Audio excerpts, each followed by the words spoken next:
हे कायम ठेवलं. आणि नुसतं कायम नाही तर काय उत्साह बघा कधी इकडे.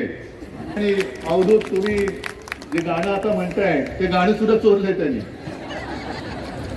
त्यांच्यावरती श्रद्धा निष्ठा असणारी ही जी मराठी असेल, मराठी मन. पण संतोष, मला वाटतं की सगळे आपल्या उपनगरातले उद्देश पण आहे तिकडे.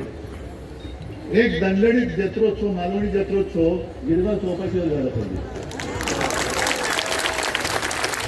करू दे तिथल्या लोकांचं काय. कोकण नुसतं किनारा समुद्र म्हणजे गिरगाव चौपाटी आहेच, आपलीच आहे ती.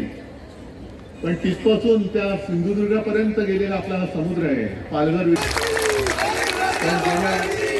10-15 दिवसापूर्वी मी, मला वाटतं उद्या तुमच्या विभागात आलो होता ना. आणि तिकडे दशावतार आहे, दशावतार आहे. आणखी आता लावणी आहे तिकडे. हात नका वर करू. नाही असं नाही, आपले असले तरी एक आपलं हक्काचं मत. तुम्हाला सगळ्यांना मनापासून धन्यवाद देतो.